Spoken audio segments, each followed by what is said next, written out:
Get cool stuff for what you were going to do anyway. Drink beer. With Buy Beer, Get Gear from Labatt, you can just snap a photo of your receipt and upload it to the website to rack up points for exclusive merch. Get points for every purchase, whether you're grabbing a pint on draft, a case for a party, or a tall boy at the stadium. Any size, any product, anywhere you buy Labatt. Buy beer, get gear. Sign up now at rewards.labattusa.com. Yo. Now, stand back for your own safety. Steve, what's up? Congrats on the win. Thanks, Steve. Where Paulie at? Here we go. I'm checking out. I will respond to you, but I'm done for the week. I'm done. Steve is my favorite part of the show. How's that? Yes. I like that. Thank you. Thank you for saying that. Check for sound. Pleasure to be on there talking with Paulie, man. He's a good dude. I'm an idiot. I'll just shut up and let you talk. I was trying to help. And shout out to Tupac. 3, 2, 1, and This is Orange Nation. Well, hello, Paulie and Steve. With Stephen Fonte and Paulie Sibilia. Check it out.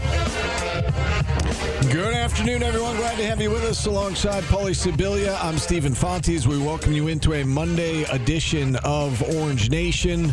We've got Mike McAllister set to join us in his normal 12:30 time slot. Other than that, we want to hear from you. 315-437-7644. It's happening, Paulie. It is. It hasn't happened yet. Stranger things have happened. You got to get your T's crossed and your I's dotted. Or your got it right that time. Yes. Let's just make sure everything works out. This is Syracuse. It could go south. Right. I mean, and that's why it's not officially official at the moment, but, Pete Thamel and others in the national media reporting that they're finalizing the contract and still awaiting official word from the university. We've tried to get confirmation from the university. Nothing to confirm yet is what we've been told. So sit tight on that, but it does seem like the tea leaves, as they say, Paulie, the tea leaves. If you read the tea leaves, it's happening. Gerry McNamara set to return to Syracuse, and we've obviously talked quite a bit about this over the course of the last weeks and months. I didn't know if it was possible to land the next head coach and for that person to bring everyone together, for the fan base to be unified.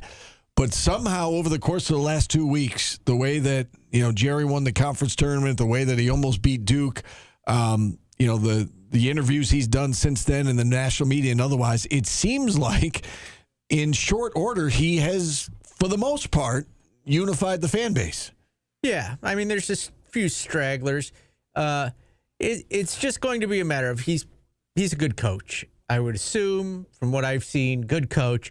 You just need the resources, and Syracuse, according to ESPN and other articles, has promised him upper third, the top third of the conference in NIL. That puts you at 6 at the worst, and that should be enough to get you into the tournament. Yeah, and that was Matt Norlander's report from CBS Sports that Syracuse is projecting a NIL budget of $9 million plus, 4.5 of that from revenue share, and then the other $4.5 million plus from outside of the rev share. I think year one will be higher than that.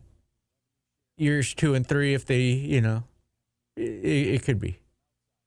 But yeah, I think year one will be a boon for NIL. I think so too. And we've been talking about this, that not only are you going to energize the fan base, or you hope so, and energize the alums, but the administration is going to do everything in their power to make sure that this goes well, right? Especially going inside the family now, especially going with one of their own and knowing that there were a lot of people calling for a reset.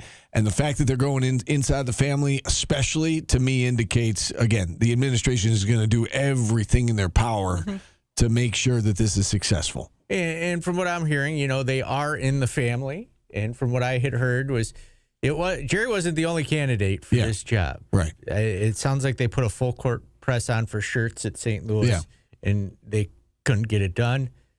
Gerry is not a slouch, so it's not like it's a huge fallback. But they're trying to find the best coaches, and Gerry is the best one available right now, I think. Yeah, and I mean, again, we've been talking about this for the last several weeks, and people keep saying, like, to us, who do you think it should be? And I think that Josh Schertz is a guy that I think certainly would have excited the fan base.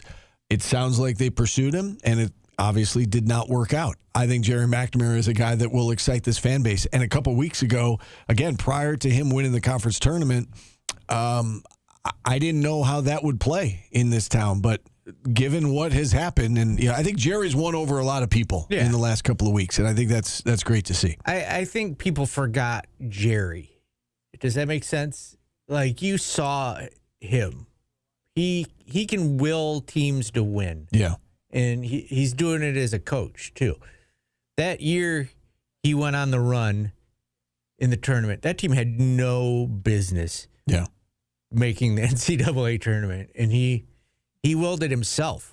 Yep. He is a competitor. He's got a flyer, and it will translate to his players, I think. Yeah, we put together a piece that's we're waiting to run it until it's officially official, but we put together a piece at Channel 9 kind of looking back on the last 25 years of Gerry, because that's how long he's been connected to the university. You go back to 2001 when he was a junior in high school, and that's really where Mike Hopkins kind of ramped up the recruiting of him, made him a priority, got him to come here. And I mean, that was 25 years ago.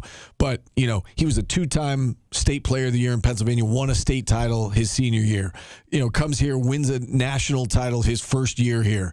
Had all the big shots throughout his career, the 9 threes against BYU in the NCAA tournament, the run that he goes on at the Garden in 06, and just so many big moments. Like, he is a winner. Like, you look at him, he's kind of like Derek Jeter, right? You look at Derek Jeter and you say, he wins. He's clutch, and he will find a way. Tiger Woods, he will find a way. He hit the shot against Georgetown. He came out with a bandage on his head in the tournament. He was.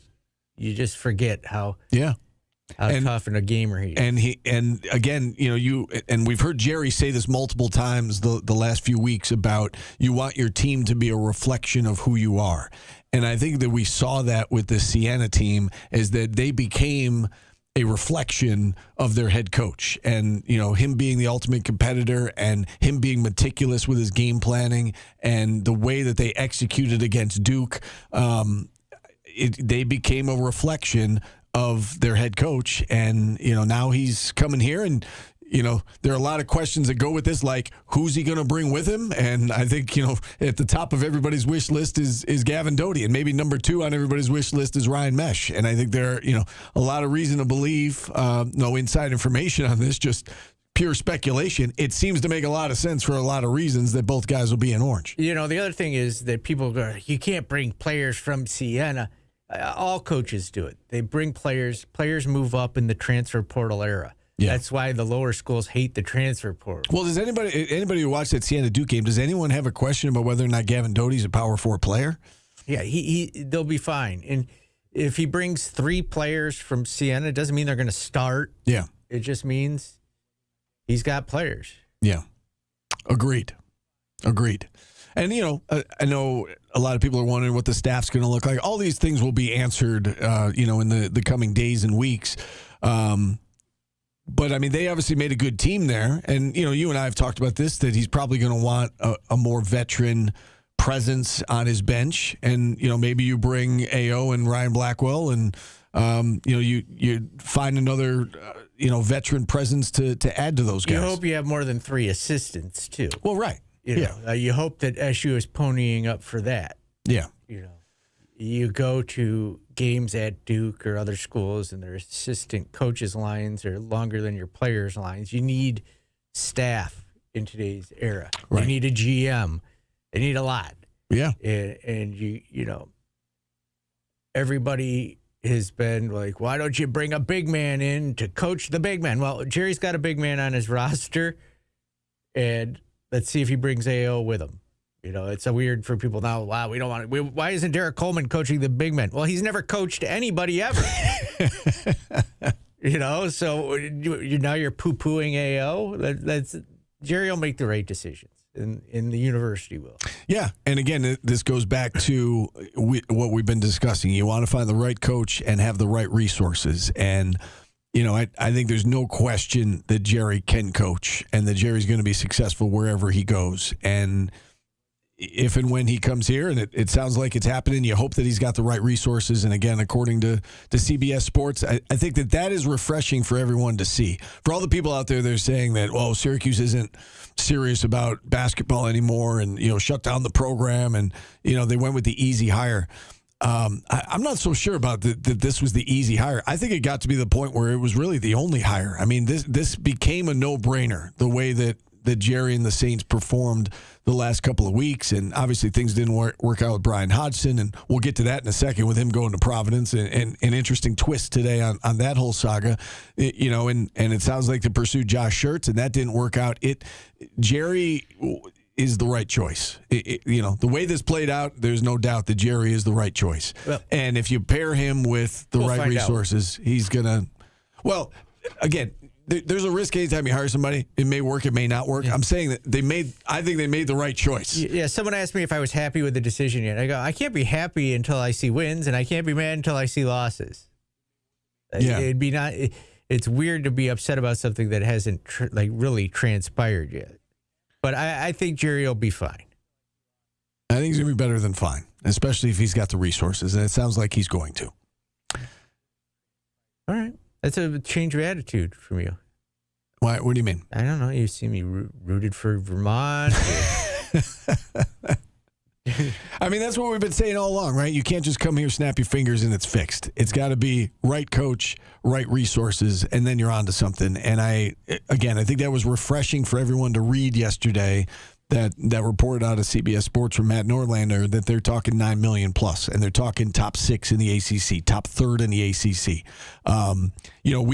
We were told top half from John Wildhack, and okay, maybe it was 9th, but I think there's a significant difference. Yes. And again, you look at who made the tournament this year, and it kind of fell in line with NIL. Yeah. So if you're 9th, you're missing the cut. If you're top 6, you're making the tournament. Yeah, and is there room for error there? There's more than when you're 9th, that's for sure.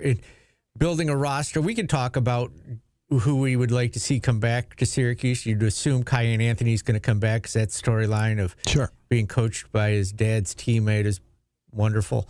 And then you've got Sadiq White, you would probably like back. Nate Kings, those are the 3 I definitely would take back. Donnie Freeman. I know Kings keeps getting thrown in there, like he's just everybody's assuming he's going to get his 5th year. He's got the they're not going to lose that. You don't think so? He played the JUCO. He went the JUCO route. He'll be fine, I think. They'll figure it out. All right. Well, we'll see. I've heard some different things going on behind the scenes with that whole situation. I'm not 100% that he's going to get it, but you seem very confident that he's going to get it. I mean, it would be very Syracuse for it to get rejected. Yeah. But every other school, I would be 100%. All right. Okay. I mean, I hope he does. I hope he gets that extra year, and of course you would welcome him back. Donnie, I would like back. You think Donnie would stay? Like, what kind of percent chance would you put on it right now? Money-wise, if they give him money, I think he would stay. I'd probably put it at about 60.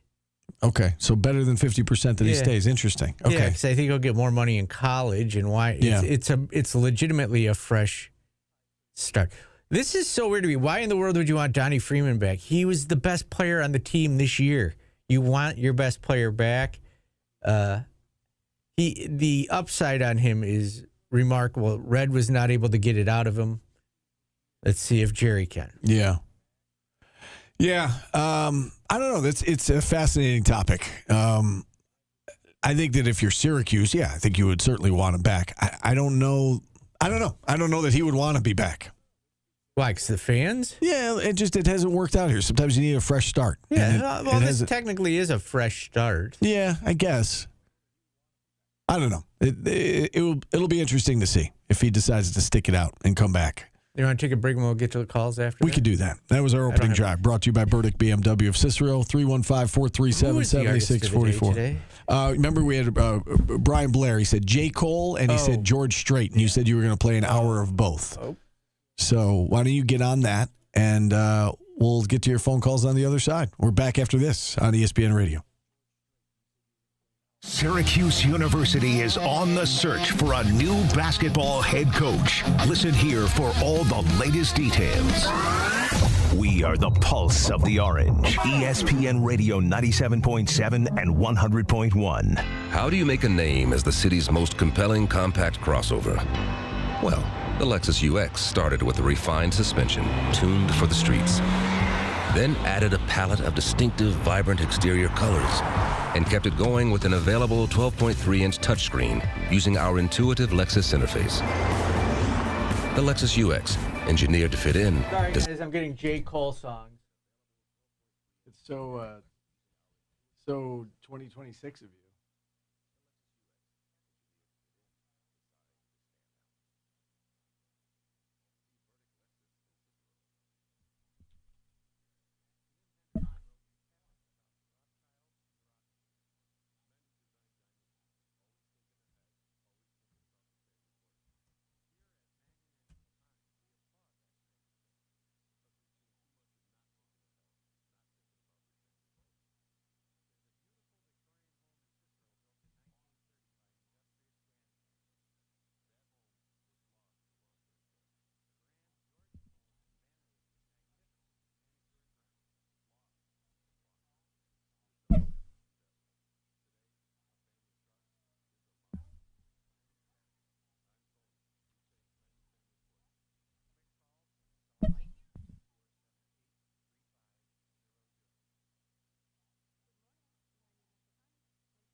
I am getting J. Cole songs.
Sorry, I'm not talking. Busy man.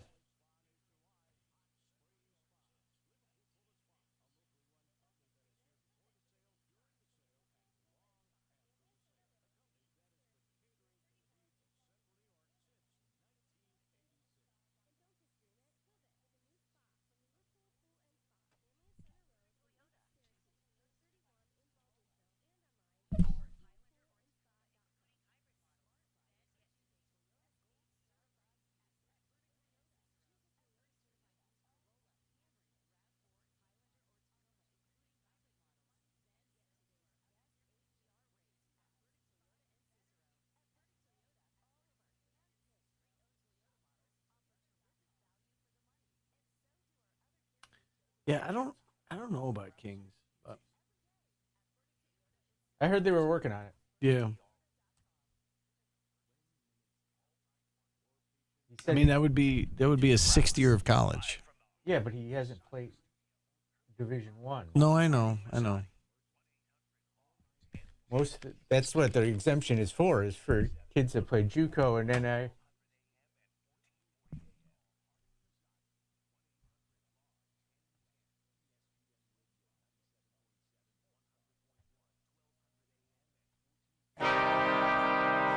Brian Blair picked our artist of the day today. Hopefully it's clean. J. Cole. This one's called Middle Child. So J. Cole for 1 hour, George Strait for the second hour. Yes. Those are his two favorites. Well, at least the two that he wanted us to play. Our artists of the day. We let him pick. That's what he came up with.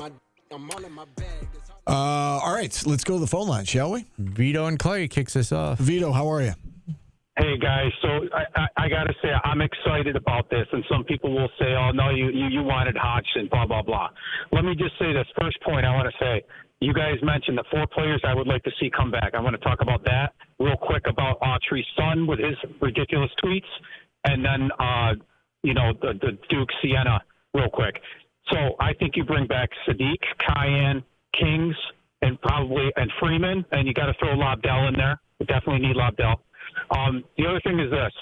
They lost by 6 points, Siena did to Duke. Syracuse lost 101 to 64 to Duke, okay, with arguably a better roster. I hear that Siena's roster was, in terms of NIL, $650,000. I don't know the truth to the rumor. Maybe you can speak to it after. Maybe not a rumor, because Boeheim said that Syracuse's roster was $2 million in NIL. You guys, after I hang up, can speak to that, hopefully. He lost to them by 6 points. Here's the thing. GMac, they picked Autry for a reason, and I put my trust in them that they weighed the two against each other, and they thought Autry was the better choice. Maybe it was that they didn't like GMac's recruiting record. I don't know. But I saw enough after that Duke game and what he's done in 3 seasons there to know that this is a good X and O's guy, which is what we need. He didn't even substitute. He had 5 players, so we really couldn't judge his substitution patterns in that game.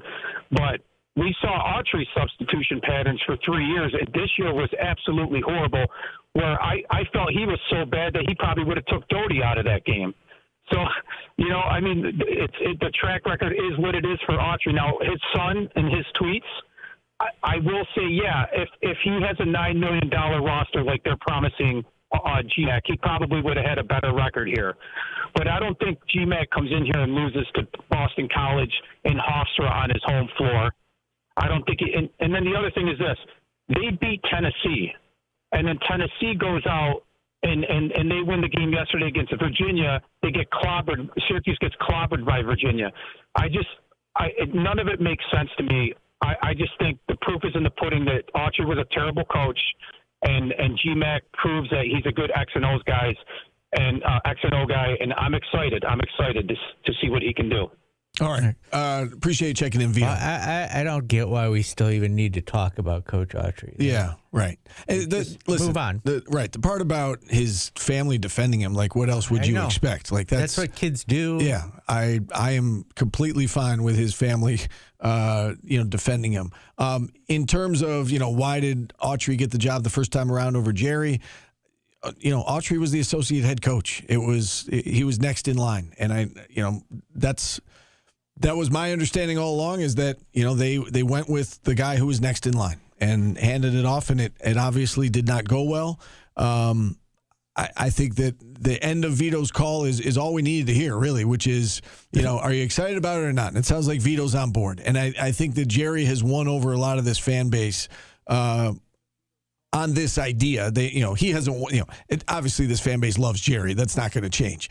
But in terms of won over the fan base, I think completely on this idea of him being the next head coach, he's done it in a short period of time here over the last couple of weeks. L.A. Orange says these two defended Autry so much they're honorary family members. I don't think we ever defended him. We just never crapped on him. I mean, we commented on his subbing patterns. Listen, we just aren't jerks about it. And the other thing, too, is, like, the NIL is a valid discussion. Yes. Right? About the fact that the first 2 years. Now, whose fault is it that they didn't have, all of the resources? Is some of it, on him? I'm sure. Is it some of it on the administration? Of course. And I know people will say, well, fans and donors weren't excited about Autry, and so maybe they didn't give everything they could. That could be as well. But the fact of the matter is the first 2 years, their roster was not competitive with where it needed to be competitive. the third year, yes, I think we all would be in agreement. We said that said before he's going the season. to get fired. Right. We said before the season. If it doesn't work out this year, the excuses are off the table.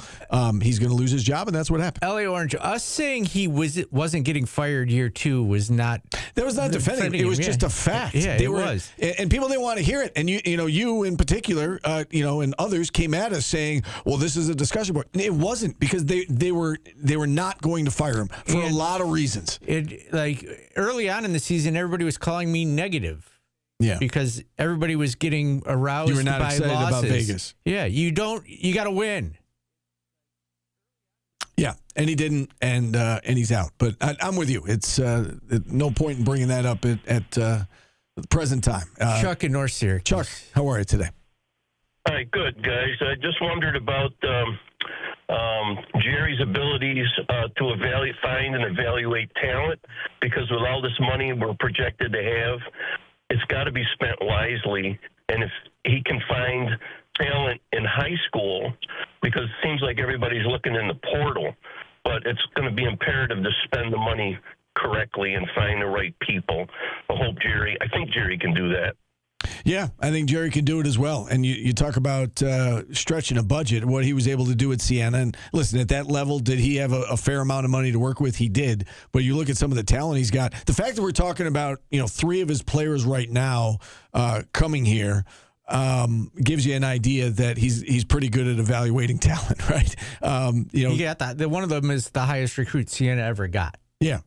Yeah, Ryan Mesh out of Chittenango, 4-star guard. Wanted by Providence, which is even funnier. Yeah, right. A lot going on with Providence. We're building a rivalry here. A lot of connections with Providence, in case I'm sure that most of our listeners have heard by now, but John Rothstein reporting today that Syracuse and Providence will play next season at the TD Garden in Boston, neutral site game. So we'll get to see Jerry and Brian Hodgson go at it next year in a non-conference game. You know what else has got me? A lot of people are saying, what was John Shire supposed to say when Jerry was that close and he said Jerry outcoached me? How often do you hear a coach say he got outcoached? And he brought it up on his own. He wasn't asked like, "Hey, John, do you think you got outcoached today?" Most coaches aren't going to admit they got outcoached. Yeah. You ever hear Boeheim say that? And it's interesting, too, because looking back, and I know that you and I had this discussion the other day, but we had Brian Blair on our show on Friday, and I asked him that question about what are you looking for, your profile of the next head coach, and then he went on and on for, a minute and a half, whatever it was. It sounded like he was describing Jerry, right? I mean, you and I both got that impression afterwards about, you want to be able to, outcoach, the opponent, and even when the other team has a little bit more talent than you potentially, and it sounded like he was describing him. But you talk about the fact he's got Gavin Doty there, he's got Ryan Mesh committed there, Francis Folafak, the 6'7" forward who they put on Boozer, who did such a great job. He was a man. Yeah. Like he's built like a man. Yeah, 6'7" and just a big body, and again, he's only a freshman. I think you could see those 3 guys playing in Orange. Yeah, and just because they come doesn't mean they're going to get tons of minutes or start. Right. But they're capable. I mean, that's a heck of a foundation, though, if you've got those 3. You talk about Kyan and Sadiq potentially coming back. Not a lot of veterans on that team, though, and that's where you got to go out in the portal. Right, I was just going to say, that's where you go into the portal for and get the job done. I saw this stat yesterday watching NCAA basketball, or watching the tournament, that in the last 2 years, this year and last year, there have been 4 teams that lost 24 or more games, and then the following year made the tournament. 4 teams. And I think prior to that, I think it had happened once in NCAA tournament history. So that gives you an idea that, again, it can get flipped pretty quickly. It can be done. And, that's going to be Jerry's task, obviously, to get here and be able to put this team in the tournament right away. And there's going to be pressure on him the moment he walks in the door. Patience is wearing thin, Steve. I don't know if you've noticed that. Yeah. Who said that? Or you're just saying that now? It looks like you're reading it. Oh, I thought somebody made a comment and you were reading a comment. No, I'm getting George Strait songs. I'm multitasking. Oh, gotcha. Okay. Can we get one more phone call in this segment, Paulie? Anything for this guy. Stefan in Utica. Stefan, what's going on? Well, hello, Paulie and Steve. How are you today, Stefan? Great, and GMac is the right man for the job. He almost beat Duke as Siena's head coach, and almost beating Duke is a accomplishment that not many people have.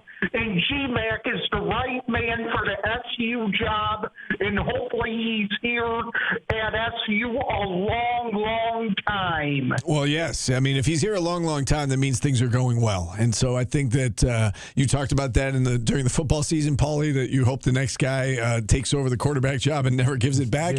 Yeah, hope with Gerry. Yes, you hope he's here for a very long time because that means that he's having success and things are going very, very well. And it's interesting, Stefan brings up the, nearly knocking off Duke.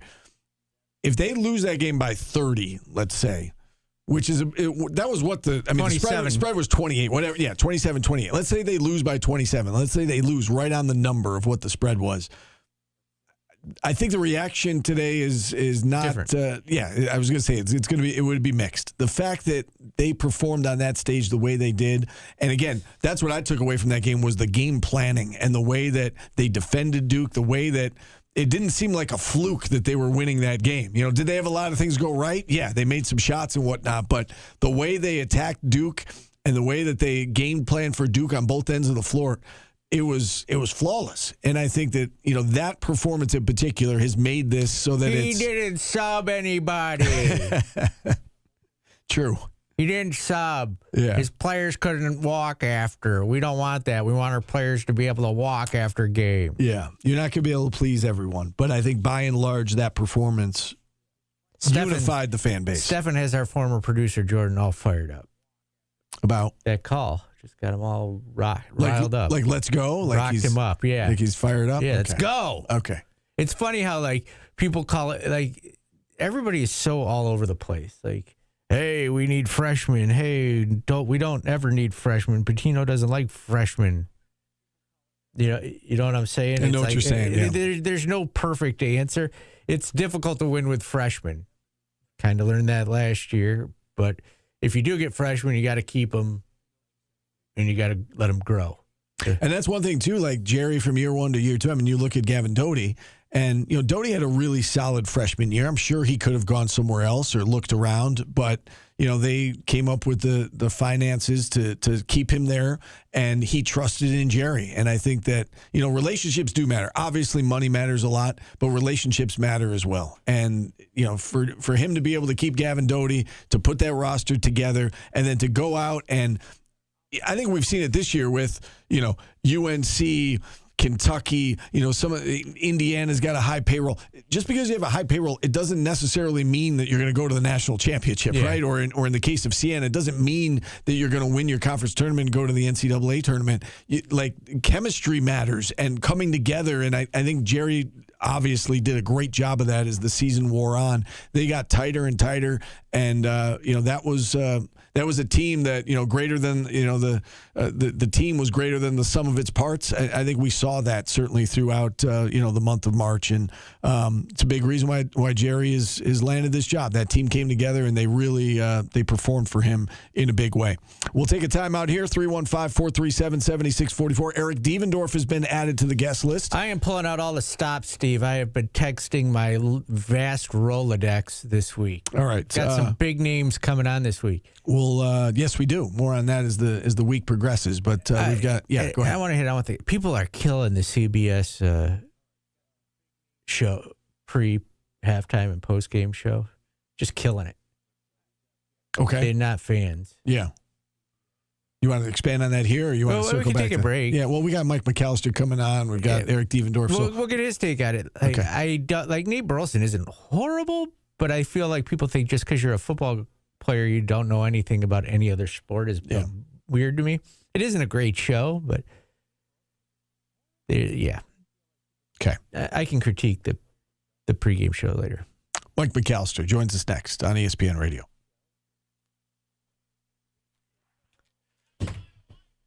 That's not the big name jackass, L.A. Orange. Why would Devo get on staff? He might, but why? Why are people obsessed with just blurting out names?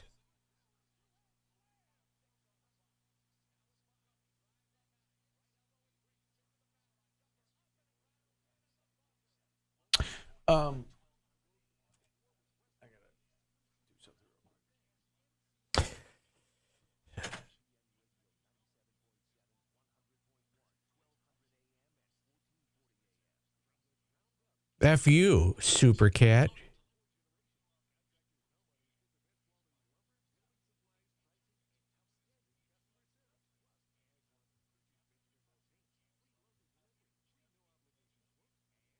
I got Adam Zucker coming on, Dave McMiniman. I've been reaching out to everybody.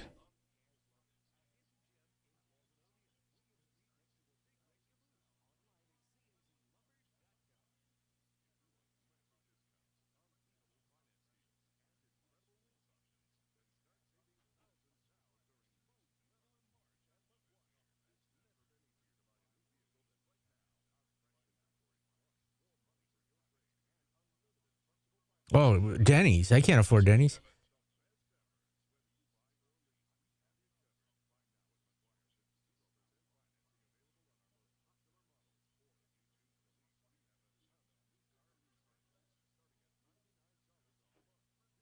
Give you 5 Devos instead of any other assistants. Good luck with that.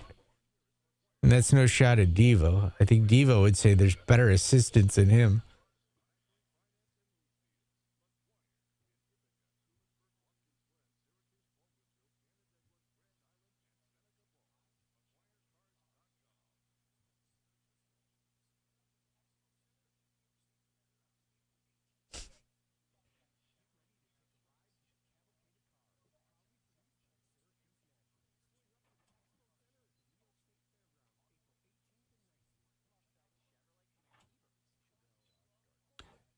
A soup kitchen.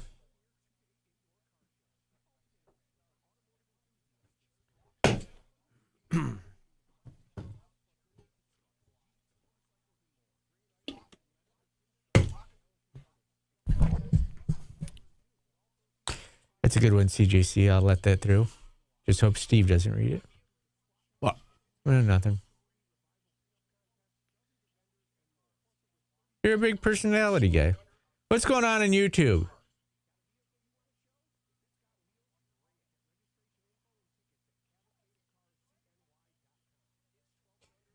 Circus of Values. Are you serious right now? Yeah, that's what they need to do is hire 315 high school coaches so they can just get players out of Central New York and never win another game ever.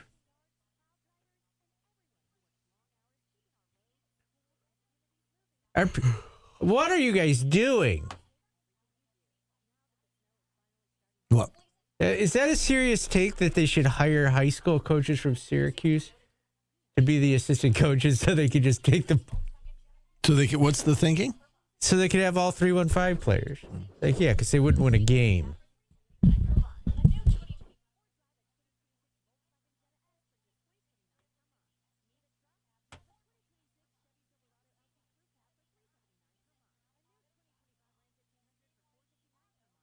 Give Stefan a show.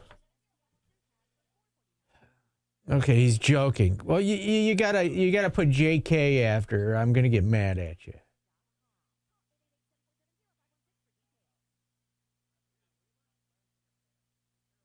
I think you're trolling me half the time, Michael Antonio, because your takes are so bad.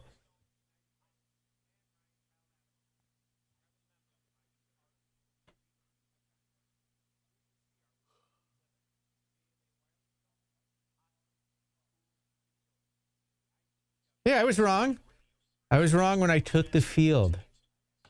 And then I stuck with it through thick and thin.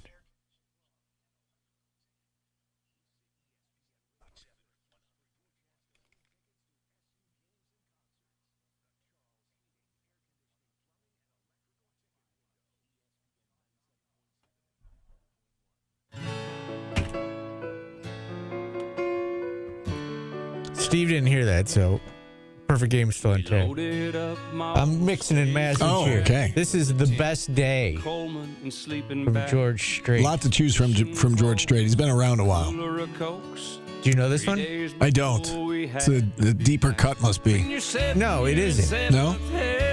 The Best Day hit number 31 on the Billboard charts in 2000. 2000, yeah. That's a while ago. Yeah. it's that deep though. It's one of his biggest hits. All right. It's his 4th biggest hit. Is that of all right? Time, yeah. Okay. All right. I feel like he's got bigger songs than that. You but, should be embarrassed. I still hear things. Oh, for God. Yeah, there you go. Nobody else can hear it. But I can. You're insufferable. Let's bring on our first guest today, our good friend Mike McAllister. Mike, we're so sorry to be behind here. Obviously, a lot going on, as you well know, and you've been at the forefront of covering this as well.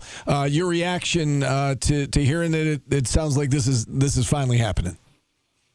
Yeah, it was nice to have some actual news to go by and kind of be done with the rumors and innuendos and rumblings and all of that. So I was happy about the fact that we got something tangible to go with. And, you know, those who I've talked to privately will know I've been a GMac guy. I think he's got the potential to be a really good head coach. I've thought that for years when he was here as an assistant, just from my interactions with him. And so, of course, I know him a little bit better than some of the other candidates in terms of, you know, basketball knowledge and having those conversations. But I think at the end of the day, this has the potential to be the best long-term option for Syracuse, because you would hope that when you get someone like Gerry McNamara, who's a legendary player here, longtime assistant, et cetera, that if he comes in it successful, then he's here for the long haul, as opposed to some of the other candidates that were discussed. If they have a really good 3 or 4 years and some of these programs like the Kansases or the UConns or whatever open up, then are they a target and could they potentially hop out of here? So I think from all sides it ends up being a good fit, and we just have to hope that it works out, because it's more fun from my perspective to cover a team that's good and that's going to the NCAA tournament. What would you make of the report from Matt Norlander, CBS Sports, that they went hard after Josh Schertz, even after the extension was announced from St. Louis? That, you know, really it sounds like up until the 11th hour that he was still in play.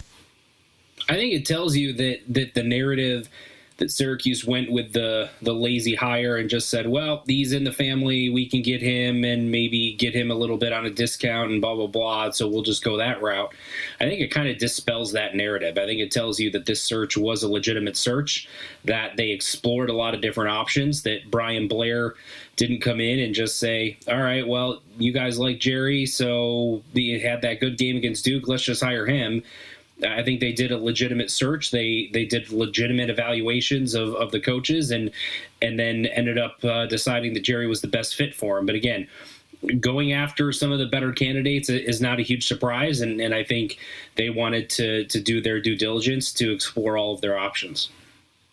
You know, Mike, you cover recruiting, and Gerry is... People are saying maybe should bring a couple players with him. Did you see any of his current roster in high school and coming up, and do you think they're capable of playing at the Power 4 level? Well, I didn't see much of Gavin Doty in high school, to be honest with you, but I've seen him the last couple of years at Siena. I've probably, over the last 2 years, watched about 25 to 30 Siena games, just keeping tabs on how things were going there with Gerry. And Doty impressed me right away from last year, and then he's grown a lot as well as a player from freshman to sophomore year. And so if he continues that development based on the things that he showed this year and how he performed against Duke, and I kind of look at it before he got hurt, he wasn't really the same player after he had that ankle injury. But prior to that, I thought he showed that he can play at this level, that this level is not too much for him, and he's still got development to go. So you could see an even better version of him next year, assuming he decides that he wants to follow suit and join McNamara in Syracuse. The other guy that I look at on Siena's roster is Folafak, the 6'7" power forward. He impressed me when I watched him earlier in the year. You know, wasn't someone that played on the perimeter that much, but then against Duke was 2 for 4 from 3.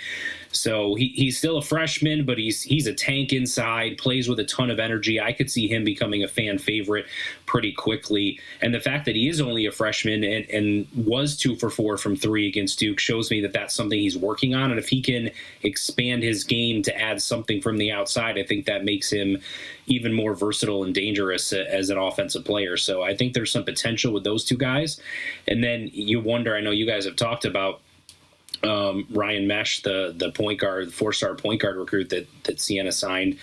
You wonder if he's someone that they're going to look at. And they had a 6'7" wing from Putnam Science Academy that they signed as well. I don't know if either of those guys are going to look at to try to bring with them. Mesh would seem to make sense as a 4-star point guard. Don't know a ton about the 6'7" wing, but be interested to see if the staff thinks that they're good enough to add him to the roster for Syracuse next year. In terms of returning players from the current Cuse roster, I think the heavy speculation out there is that Cayenne would stay. Sadiq would probably be a strong candidate to come back as well. Outside of those guys, your thoughts on Donnie Freeman? Do you think he would be back in a Syracuse uniform next year? And Nate Kings, if he gets the waiver, what about Nate? We'll start with Donnie. My guess is that he probably would not stay. He's got a good. I think most people kind of think that Providence could be a potential destination for him.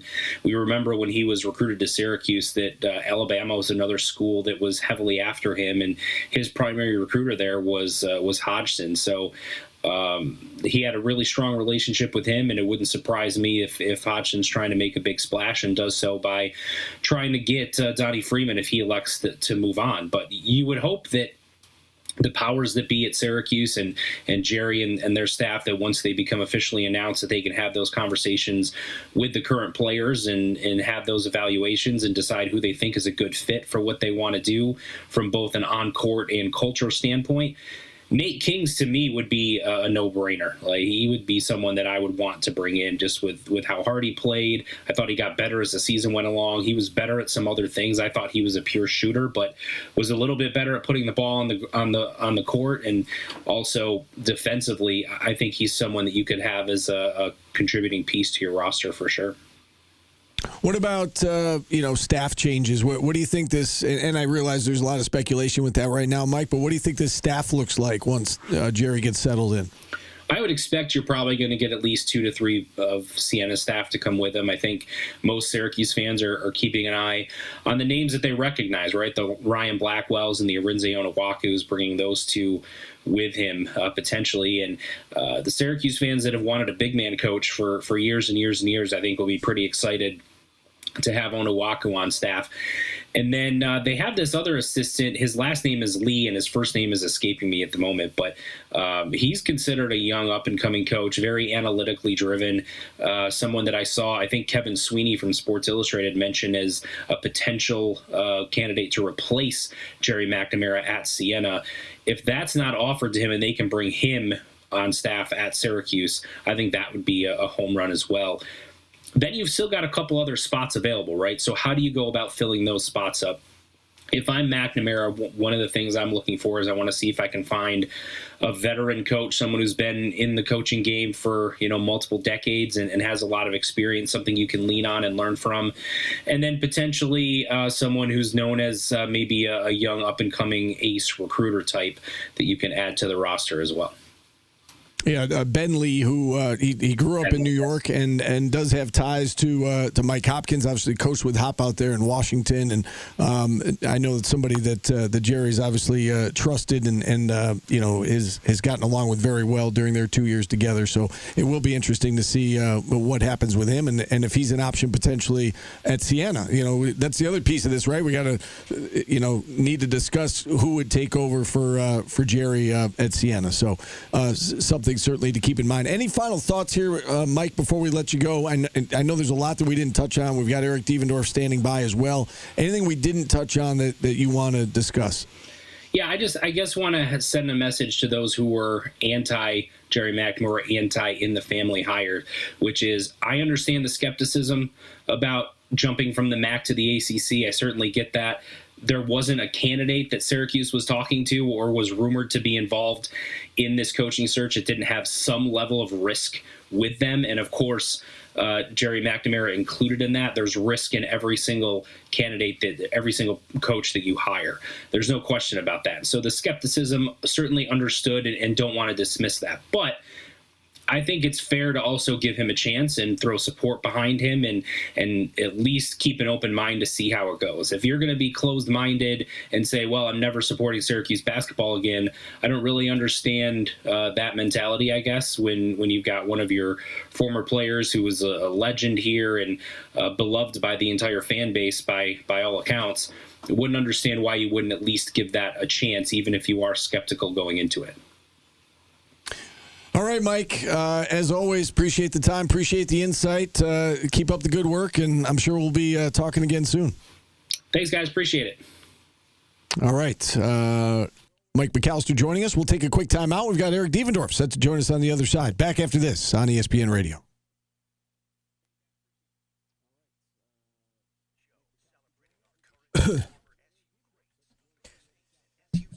Mullen and Ewing were legends, but they were also never coaches at the D. Okay. Do you have Devo's number? What? Yeah. Oh, yeah.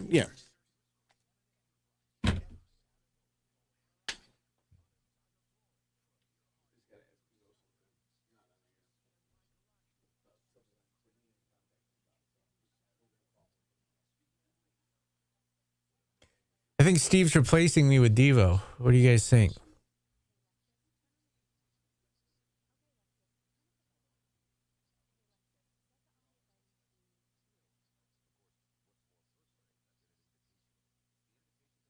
Trico is not back on this week.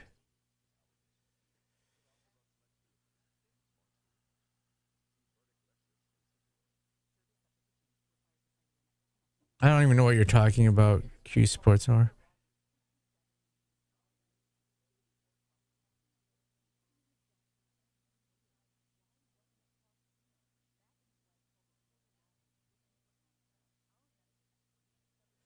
I would like to see maybe him go poach a Tim O'Toole from Pitt or, someone like that.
I'm drinking water today, guys. They don't have any Diet Cokes in the machine.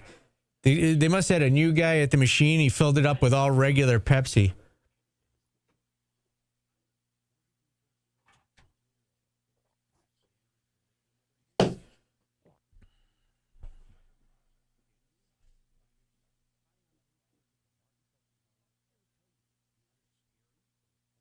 Jordan, you would be furious right now. It's just filled with regular Pepsi.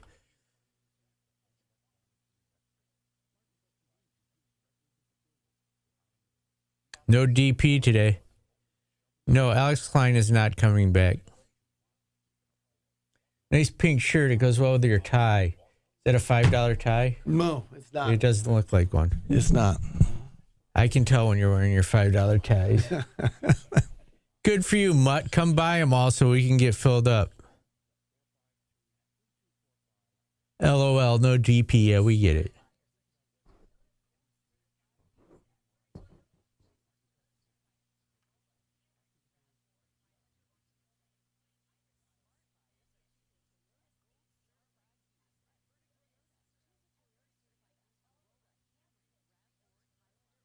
Here, I'll give you guys that one. If Gavin Doty comes and he bombs, you can call him Gavin Duty.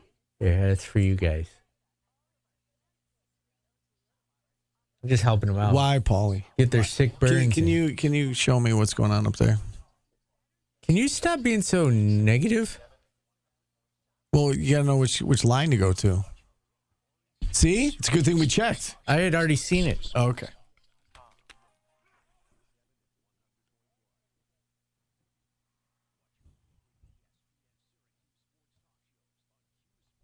No hitter is gone. One night at a time, George Strait. You know this one, Steve? So I don't, and I just wanted to correct you on something. So I Googled it because I was like, that doesn't sound right to me. You said he didn't have any number one hits or whatever you said? Yeah, on the Billboard charts. Okay, on the country charts, he's got 60. Okay, so welcome to America. Nobody cares about the country charts. That's like winning the Mac. You don't. I'm just saying this one was number one on the country charts. Okay. 60 of them, Paulie. Yeah, good for him. All right. I went by his most popular songs. That means everybody's heard him. Okay. Well, you haven't heard this one either. I don't know if I've heard this one or not. I didn't really give it a chance. I just wanted to correct you. You weren't correcting me. I was correct. Well, no, you were correct, but I mean, you were like, oh, these are his best songs. They're not his best songs. The two you've played to this point. So the four songs that ranked highest on the most popular chart aren't his best songs. No, because they're not for like the country music fan, I guess is my point. Yeah, you're wrong on this. The actual Billboard is more important than the country charts because the country charts are smaller. So if you Google, just real quick, if you Google his best songs or like his biggest hits, neither one of those are. I mean, they're farther down the list. Those are not his biggest songs. I get it. All right, let's check in on the market. Sorry, Mike, to keep you waiting. Mike from Lee Baldwin, what's going on? Well, guys, we had a nice rebound on Monday morning. The Dow opened up about 1,000 points. We're still up about 650, so a real nice day so far, getting a little bounce from last week. President Trump did come out pre-market and say that Iran wanted to start negotiating. We'll see if that's true or not, but the markets obviously like it, and that leads into our diamonds. We're seeing a lot of strength. We're going to go with the travel and airline stocks are all up. Cruise lines, airlines, all up across the board, anywhere from 3 to 5%. So they obviously like this supposed talks and negotiations. And the dog is going to be oil. Oil's down about 8%, which is a good thing, down around back to $90 a barrel for crude oil. So good day so far, good way to start the week, and hopefully we can keep it going. All right, that's what we like to hear. Thanks for coming on, Mike. Thanks, guys. All right, all the diamonds, none of the dogs. Be sure to visit LeeBaldwin.com. And with that, let's bring on our next guest. As promised, we now bring on Eric Devendorf to talk about the news from over the weekend. Eric, sorry to keep you waiting. We're a little bit behind here, but we appreciate your patience. We've been hearing about this on and off for a few weeks, and it really picked up steam the last couple of weeks after Gerry won the MAC conference tournament, got to the NCAA, and then certainly when he took Duke down to the wire. What's your reaction? What was your reaction yesterday when you heard the national news that it sounds like this is actually going to happen? Oh, yeah, I was excited, man. I mean, obviously, I played with GMac for a year. Freshman year, he was a senior. We won a Big East conference tournament together. One of the best teammates I ever had. And it was kind of like that Spider-Man meme where you see each other, where you're pointing at each other. That was me and him in the backcourt. We're the same type of mindset, mentality. I mean, just a winner, a competitive dude. And you saw him bring that into coaching. Obviously, with 8, 9, whatever years it was as assistant at SU, and then the 2 years at Siena, how he turned them around. And just got them to compete at a high level, and we saw it against Duke. It's not only the number one seed, but number one overall seed in the tournament. So it was just awesome to see him get his guys to really respond. And obviously it was like that for 2 years at Siena. So, I'm happy for G. I'm happy for his family. And I'm also happy for Black and AO, who I assume are going to come right with them. They were a part of that journey and a part of that great job getting those guys ready to play. So it's an exciting time in the community. And again, I'm just happy for G and his family. And after 2 years away, he's headed right back. We've heard Gerry in recent weeks talk about the fact that as a coach, he wants his players to, kind of reflect the kind of player he was and the kind of person he is. And I think we've seen that. And it's one thing to say it, right? And you talk about how you're ultra competitive, he's ultra competitive. Sometimes it's tough to get your players to play like that, right? But we've seen that with what he's been able to do with this Siena team. And so I guess my question to you, Eric, is, I know you played with him, but in terms of coaching, what kind of coach is Syracuse? What kind of head coach is Syracuse getting in Gerry McNamara? He has a plan. I mean, just his knowledge of the game, the X's and O's. I mean, obviously you need that. But again, I always go back to just being able to get his guys to compete. And I think at this level, that's 85, 90% of it. If guys aren't playing hard or not competing at a high level, they're not even going to give themselves a chance. When they do that, as you can see, the Siena-Duke game, there was a big talent gap right there between the two teams. But, Siena was competing, throughout 40 minutes at a high level, and they were able to stay right with Duke, the best team in the country. So I think that's just what he brings, man. Like you said, how he was as a player, that his team took that on, and you can really tell it. And it's not easy to get guys to do that with all different type of personalities and egos coming in, especially, in the landscape now in college basketball. It's hard to be able to put that together. So you got to credit his recruiting and the staff and what they did. They got high character guys who really wanted to come in and play a role and buy into, what he was selling. And again, it's hard to do that, but he did a terrific job of it. And I think he's just going to bring it to Syracuse with him. You give him the players. He's going to be able to coach him up. He's going to get those guys motivated, and I think they're going to really, really play hard for him. Also reported, too, Eric, that Syracuse is going to give Gerry a top third NIL budget in the ACC. How important is that for a school to make that commitment? Well, it's everything. I mean, you have to have it nowadays. All the top teams, they have it.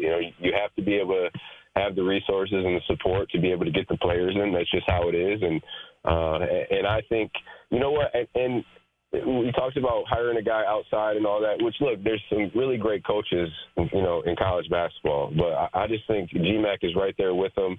And I also think it's easier bringing him in because he's a guy that right away, regardless of, if the season started or not, like right when he comes in, people are going to embrace that. The nostalgia, obviously the history when he played, and he's one of the most beloved players in Syracuse history. So the people are going to really embrace that, and I think people are going to come out of the woodworks and really want to support GMac and help him have a lot of success. So I think he's ahead of the game as far as that goes, and I think he'll have the support.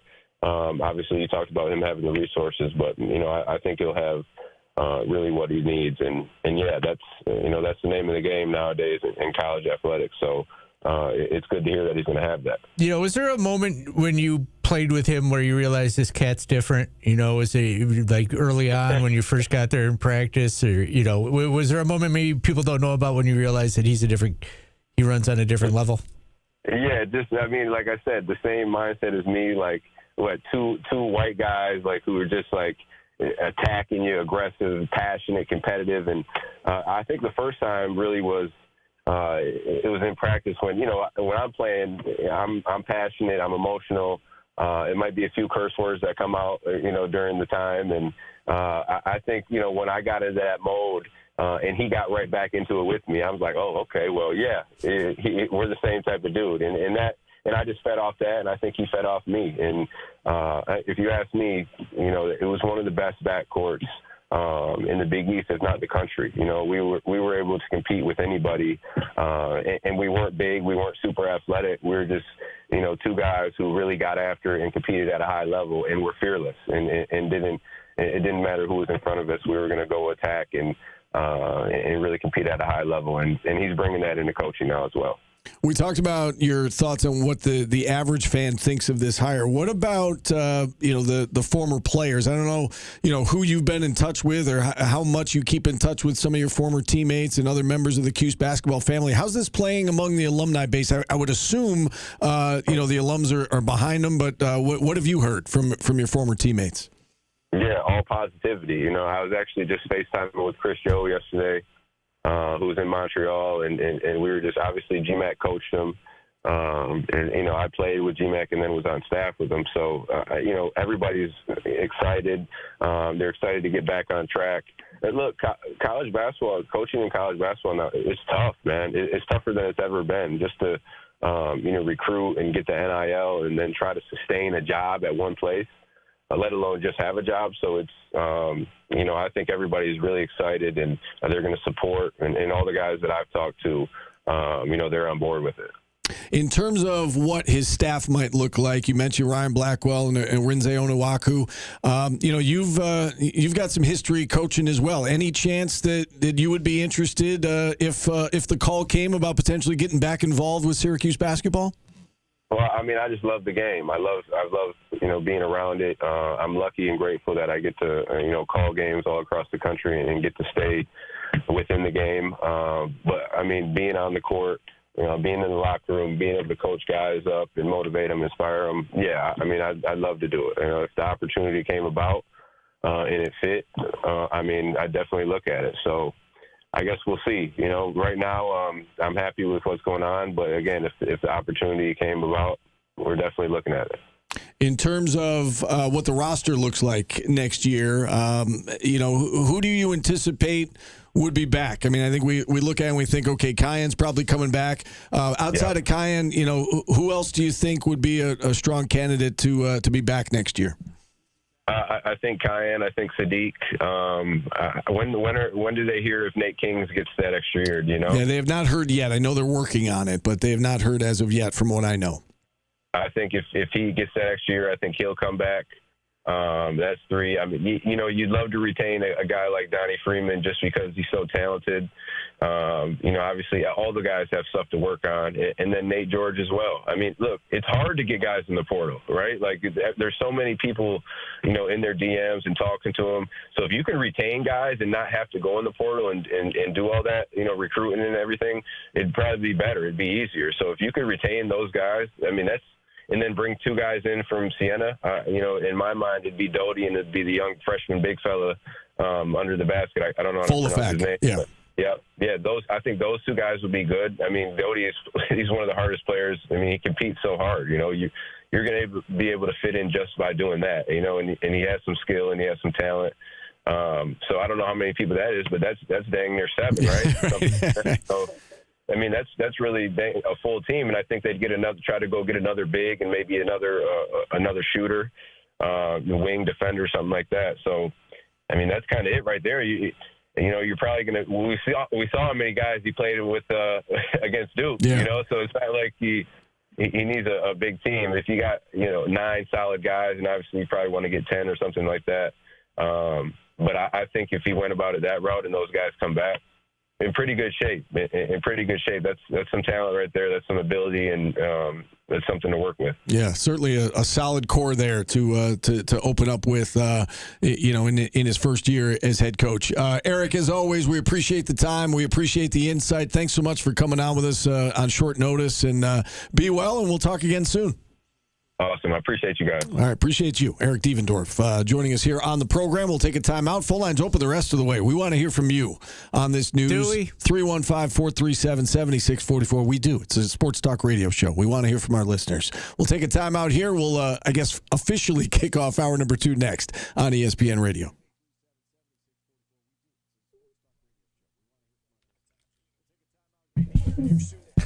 I'm not as down on Nate George as everybody else is.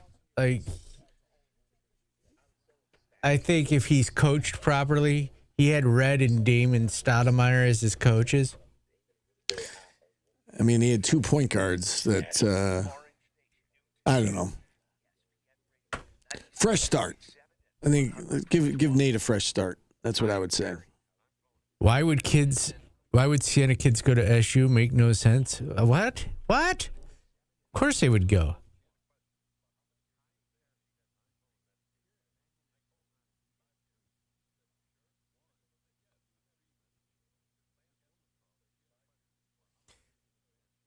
You guys were all over Red that he couldn't win with that roster. Now you're saying it's not a winning roster.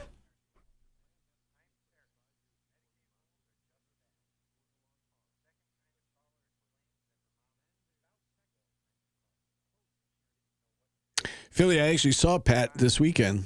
Chatted with him. Why would you want Devo to be the GM? Pat's kids go to school with my kids, and I see him. I see him often. I can't do this anymore, Steve. What? Why on earth would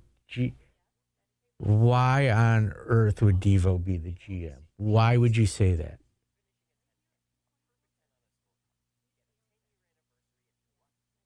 Why not Steve be the GM? I'd do it.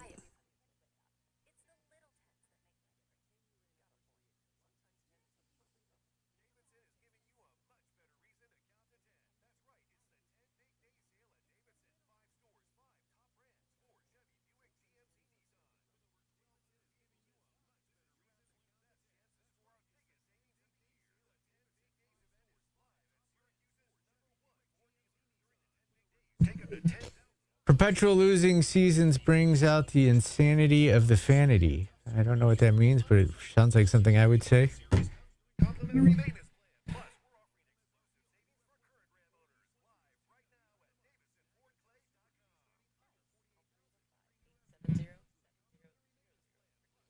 Your mom made my wish come true last night. Come on. What? You think it's funny to make a wish jokes? You can't talk like that. Why? She did. She bought me a Millennium Falcon. What? That was my wish. I wanted the 1978 Millennium Falcon, and I got it. What were you thinking? What did you think I was saying? You know what I thought. Yeah, your mind is in the gutter. God.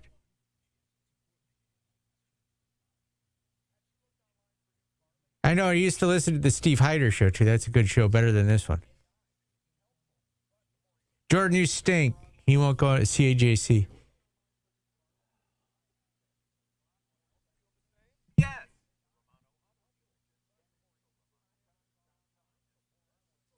YouTube chat, Jordan. CJC says you stink and you won't come there.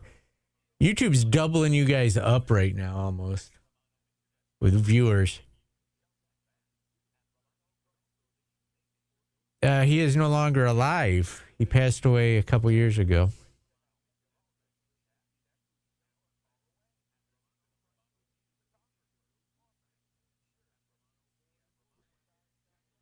Steve is a scumbag. We heard that firsthand from Rick Beardsley. Do you have Chris Joseph in your phone?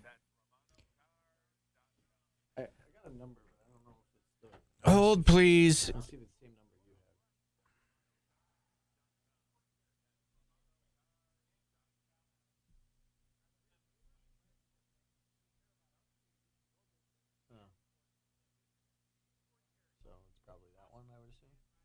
Oh. Well, have you talked to him recently? I'll share it with you, Steve. He gave you a fake number so you wouldn't have to, so you wouldn't bother him. Chances are it's just a really old number. Chris Joseph gave Steve a fake number like he was a guy asking a girl for a number at a bar. Don't bug me, dork.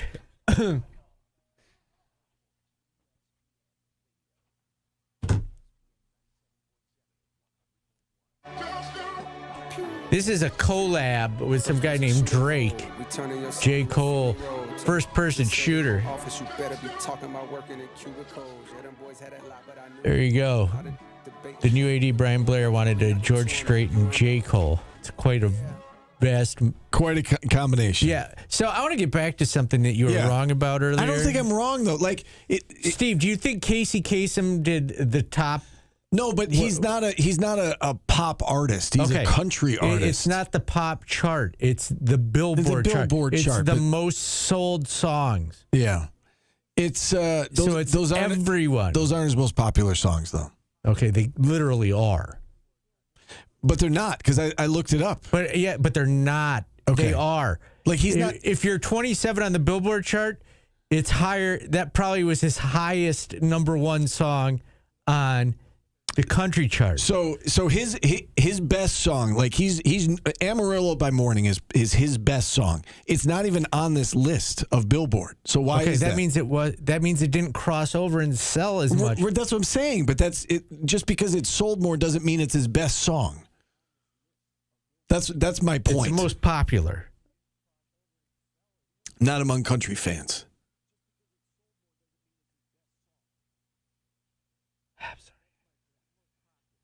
We're going to agree to disagree on this one. That's like being third in the ACC and then being 25th in the coaches poll. You know what I'm saying, Steve? That's not an apples to apples comparison. Yes, it is. No, it's not. It's not because, again, I think if you look at it from like a country music, I am looking at it from everybody's perspective. Do you think Casey Kasem did a Billboard show where he played all of George Strait songs? No, he was playing the most popular songs in the country. I understand. I do. I understand what you're saying, but I also understand what I'm saying, and I think I'm right. Scooter and James fills up next. Scooter, what's up? Yeah, George Strait, one of the better movies I like was Pure Country he did back in the 80s.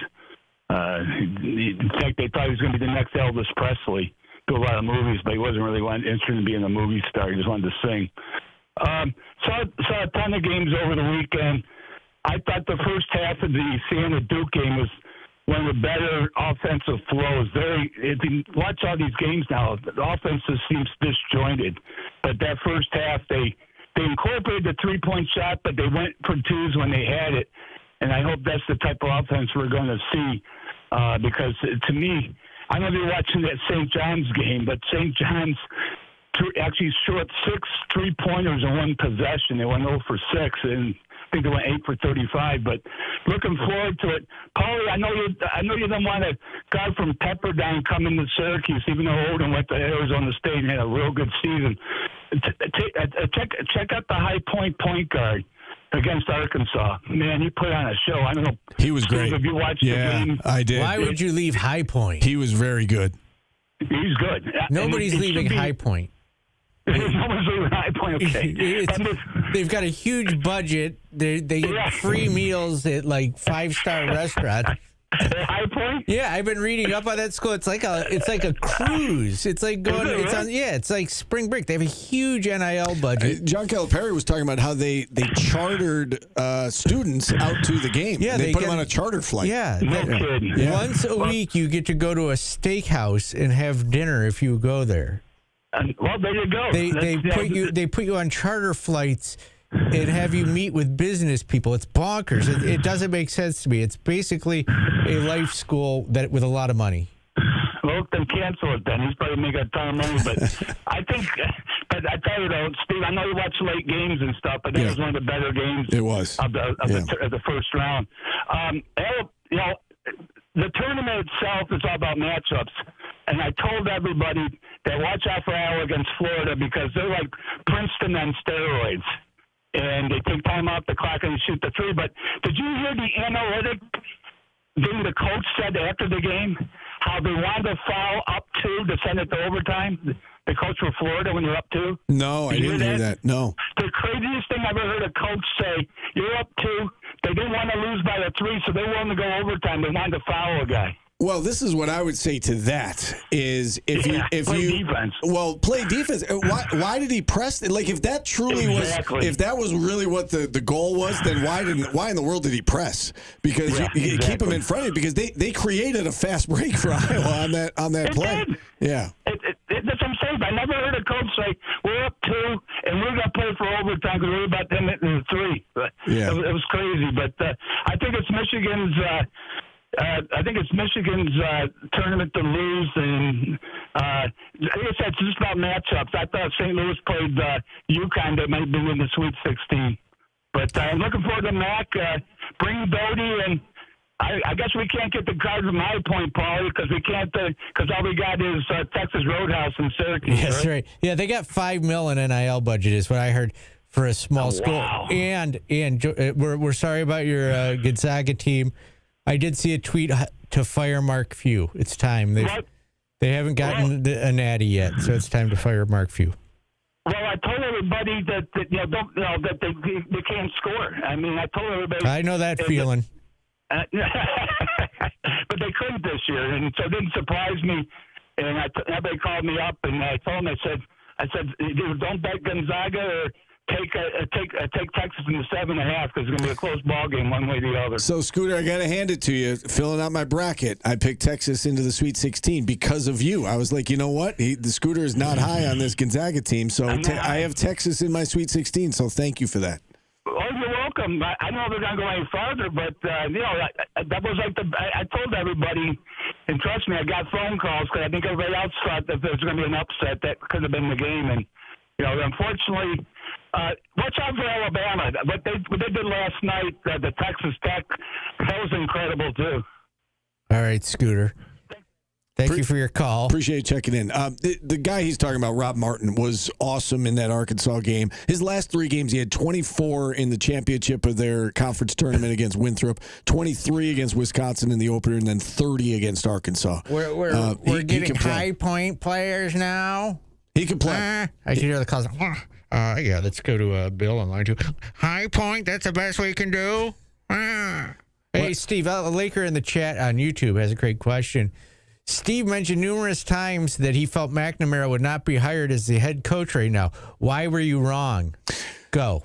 Well, a lot has changed since we had that conversation. I thought they were going to go outside the family, and we saw what transpired. And that was before Gerry won his conference tournament. It was before, he got into the NCAA tournament and took Duke down to the wire. And I think that obviously his candidacy over the course of the last 2 weeks ramped up. And, I thought they were going outside the family. And I think that, obviously there's reports out there that up until a day or two ago, they really, really, really wanted Josh Schertz. They obviously, were after Brian Hodgson. We don't really know how that thing fell apart. But, I think the last 2 weeks, things changed a lot. And he's now going to be the head coach. I don't mean to pile on. And I think it's the right call. I don't mean to pile on, but according to our chat, Amarillo Morning never hit number 1 on the country chart. It peaked at number 4. It is known as his best song. It is. Okay, but he had songs. And again, I saw the thing in the chat as well, and they said because it was early in his career, it didn't hit number 1. It's his most streamed song. So does that? I mean, does that make it his most popular? No, the Billboard chart's all that matters. That's where the money comes from. It's like NIL. Let's go to Dave in Stonington. Dave, how are you? Hi, guys. Thanks for taking my call. What I love about college basketball, I love being right and I love being wrong. I picked Gonzaga to win the finals. I had them going all the way. But that's they wrong. ran into a tough Texas team, and if they had Braden Huff this year, they probably would have done a lot better. You can't, a guy at 6'11" and can run the floor like him. They probably would have gone a bit further. I called you guys up right after the MAC season ended, and I watch a lot of MAC basketball, and I told you that Gerry would be the perfect fit for Syracuse because he bled orange, and, it's one thing that he's going to be doing that an outside coach wouldn't be doing. He's going to be putting more fannies in the seats, and as how you said, Paulie, that's a big thing. You gotta have the fans that are going to go to these games, and Syracuse, I believe, was number 6 in attendance last year. I think they were like, 18,000 they averaged a game. With Gerry back as coach, you could add at least another 5,000. At least. And the product that he's going to put on the floor is going to be one that is going to be – now, it would be amazing if he had Devo on as an assistant, because those two guys were like fire and ice. That would be great. And it reflects the coach, and I always say this, the coach, the way that this guy coached, the way his players played for him at Siena was a reflection. And they played hard. That game against Duke, everybody's talking about, if Duke had their big guy and if they had Foster in the backcourt, it would have been a blowout. What if Siena had their players? One had to sit out. One was out injured. If they had their full crew, Gerry would have played more than 5 guys until, 3 seconds left in the game. But, he did a wonderful job with what he had. Siena, and with the right resources at Syracuse, 25 wins, okay, is not something to say, oh, it's not possible. It's possible with Gerry. It's possible. And another thing that he's going to do at Syracuse, he's going to teach his guys how to shoot free throws. That's for damn sure. I don't know how many games the Cuse lost this past year, 14 and 19, and they lost at least 5 or 6 games at the free throw line. Yeah. You know, it's like I wish Red the best in his ventures going forward. We got a guy that he's got a 3 o'clock press conference right up the road tomorrow, Mr. Hodgson, up in Providence. You know, they're talking 20-plus wins next year with him. So I wish them the best as well. But who do you guys like? I haven't heard. Who do you guys like to win the championship right now with the 16 that we got? I like Duke. That's who I picked. I'm sticking with Duke. Yeah, I picked Arizona, and I have Duke, Arizona in the finals. I think the top 3 number 1 seeds that are left all have a really good shot. I have Duke, obviously. Michigan, and Duke winning it. Yeah, I've got Duke, Arizona winning it. We appreciate you checking in, Dave. I will say this: there's a lot to blame Red for. I will stand by this. I do not blame him for the free throws. Like, you get to this level, you need to know how to make free throws on your own, right? That was not his fault. Plenty of blame to go around, but free throws were not Red's fault. What were you going to say? I was just going to say fannies are very important. Okay. In the big one, big fannies. Most of the people that call our show have ginormous ones, and they are in their parents' basement. NIL is not important, Polly. Thank you. All right, let's go to Pat in Syracuse. Pat, what's going on? That's an awesome segue, Paulie, because I think the main reason that I think Gerry is going to be on the upper end of the coaches that were available that we could get is the NIL that he's going to bring in. I think that's what it came down to. I do think it's a much more of a roller coaster ride behind the scenes than people need to be aware of or that they're recognizing. I think it was interesting that Norlander did break the news that they went hard after shirts at the 12th hour. They absolutely did. I think the Hubert Davis development really took a little bit of shirts and the agent kind of away from, maybe looking more at Syracuse. And I think it's a benefit that we ended up with Gerry over shirts in some regards and not in other regards. What I've said about Gerry from the beginning, there's different, and I brought this more up on Tim's show than yours, but I'm going to repeat it. He needs to bring in assistants that are going to complement some of his weaknesses. He has a lot of strengths. All right, he absolutely does. He's a winner. He's always been a winner, and he always will be a winner. You can't take that away from him. Okay, he is an X's and O's guy. I just know, and Steve, you've listened to Gerry from the beginning. How quickly he assimilated to his role as an assistant was amazing. Yeah. I thought his first year he didn't do that well. Just what he was saying, and then within 2-3 years, he really started talking the talk and walking the walk more so than most people would have expected. Very similar to, probably like a Brian Blair. He probably his first year, there's always some doubt, but his perseverance, his intelligence, how well spoken he is. I really like what we're seeing. I think that it's going to be most interesting to me from this point forward who he brings in as his assistants. I am one who does not necessarily want Arenze and Blackwell, both. One or the other, maybe they both come on board, but you better get a better recruiter on your staff. Now, recruiting is much different now, obviously, than it was even when Gerry was an assistant. There's no question. You want to re-recruit the guys that are going to fit your system and that just need another year, and that segues me to Cayenne Anthony. A lot of people rip Cayenne because he can't play defense, okay? I think Cayenne Anthony has a higher ceiling than JJ. What do you think? I can't argue with that. I can't. Well, now it's fair. It's easy to say that now. Yeah, I mean, right. I mean, maybe after his freshman year, if you're talking JJ's, after his freshman year and Kyan after his freshman year, then that's a debate. I think, given how we saw the last 3 years go, and hindsight being 2020, I can't argue with that. Yes, I think Kyan can be a better finished product than JJ was. Yes. I think Kyan is already, in a lot of regards, a 3-level scorer. He can definitely score at the rim. He definitely has the mid-range. And in the beginning of the year, he was shooting over 40% from three-point range. And then things really fell off. Now, some could say it was the competition. I'm not so sure about that. I think in some regards, he struggled so bad on defense.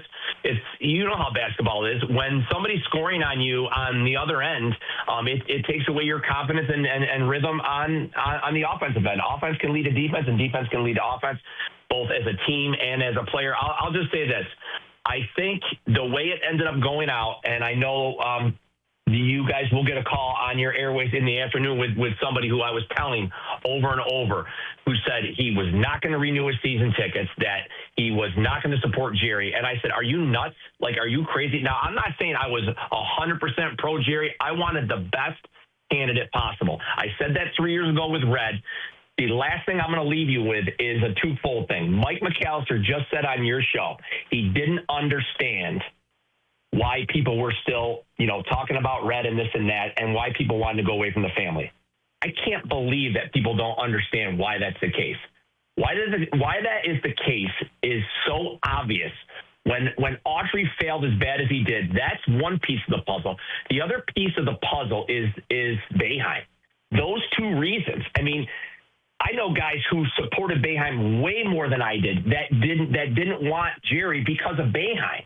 Now, you might not understand that, and you might be rolling your eyes, but sometimes you just want a fresh start. Steve, you said it 3 times on your show today, that sometimes players need a fresh start. Yep. That's why some fans, and I'm not saying me. I am not saying me. I'm saying some fans wanted a fresh start. I wanted the best guy available. I think Gerry fits in that top 3 or 4. I really like Martelli, and I really like Calhoun as well, but I didn't think that was going to necessarily happen. And I'll just be interested to see who he gets as an assistant, and I'm pro Devo, but I don't think that's going to happen. Thanks, guys, for your time. All right, Pat. Appreciate you checking in. I mean, yeah, there is something to be said for, sometimes everybody needs a fresh start. I think in some ways, and, getting back to Jim Boeheim, he did say this the other day, and, some of it is semantics, but he said, Gerry went somewhere else. He's not in the family currently. I guess that's one way to look at it, but that happened. He left for a couple of years. He had success. He was able to get some experience as a head coach, and now he comes back. I can assure you, when Red took over from Boeheim, it was a completely different run program. And when Gerry takes over, it'll probably be a completely different run program. It's a fresh start. Yeah. And Gerry is not Red. And it's, and just because Jerry's not Boeheim either. Correct. Right. And just because they both, coached under Jim Boeheim, it doesn't mean that he's not his own man and he's not going to bring his own fresh ideas. And so, I hope that, and it seems like, given the last 2 weeks, I hope that everyone gives him the benefit of the doubt and approaches this with an open mind. And it seems like that's happening. And I don't know if it would have happened with any other Syracuse product other than Gerry. I can also assure you Jim Boeheim had minimal, if any, say in this hiring. Other than, maybe going on our show and a couple others and making the case. And I think listen, it was a strong case. It is a strong case. That's why he's getting the job. They didn't hire Gerry McNamara because Jim Boeheim wanted him to. They hired Gerry McNamara. They went through the process. We've heard bits and pieces behind the scenes of what happened and who they were after and who they wanted. But when the dust settled, this was the right hire. They took their shot at Josh Schertz. It didn't happen. They obviously kicked the tires on Brian Hodgson, and it fell apart. And I don't know if we'll ever know truly what happened there. But given what where they are right now, this was the right hire. And Gerry made it a no-brainer the last couple of weeks with how he performed. Someone mentioned Joe Girard in the chat, and I wanted to ask you, did you see Joe Girard tweet out his support? I did. Garbage humans are on Twitter. It's all I can say. I didn't read the comments. I didn't dare read the comments. garbage, just trash humans. Like, can you just not ignore what he said? What were they saying? Kadari Richmond left and brought out, you're the reason the program sucks. Really? You left us. Yeah, you should have left earlier. It's just garbage humans. And it's not even just the burner accounts that everybody's like, can't you just say, okay, Joe Girard wanted Jerry. Okay, that's fine. A different opinion than me. That's why I didn't read the comments. 315-437-7644. We'll take a timeout here. Phone lines open the rest of the way if you want to check in. We're back after this on ESPN Radio.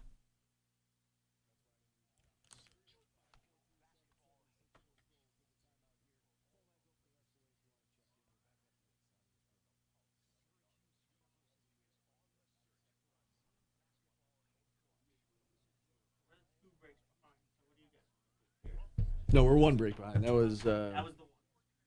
was the first segment. So we should be taking our second time out. We're taking our first time out. We'll do a quick one story here. Yeah, okay, so you want to just announce where we're at on that, and then I'll talk about overinflated balls. And then we'll do today's business? That'll be today's business. Oh, okay. Well, we got another call here, so maybe we'll take a call, take a timeout, then do today's business. I don't know, but it's really annoying. Is it that annoying? So That's annoying. No, it's so annoying. Because I have to scroll up for because you don't. Like, I want to go to the phone line, and you're like doing whatever you're doing, and I don't know who's there. Okay, let's go back small. I don't want to do that either. Can't we just figure out how to? No, it's. Why does it scroll? Why does it scroll on its own? Does it scroll on its own? Yes. Do you think I'm doing it on purpose? I didn't know if I didn't know if you touch the mouse if it does it. No, I don't know why. He's not doing it, but it's all of a sudden it's doing it. Now I'm going to do it. Is there a way that I can get it on my computer so I can monitor? What do you say, Paulie? Can I get it on?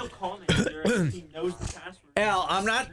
Okay, I'm the one that is focusing on the negative in life. I don't write those comments. Someone said no one asked your opinion, and I wrote, I did. I asked your opinion, Joe Girard, and I thank you for it. Wait. Kyle Federle. That can't be. Oh my God, it did it. Did you see that? I didn't even touch it. I don't like. They all disappeared. Where'd they go? On hold, not ready. Pending. He's ready. We know it's Kyle Federle. Do we? It said Kyle Federle. That's why I went, wait. David? Is that actually? Everybody's going to be okay.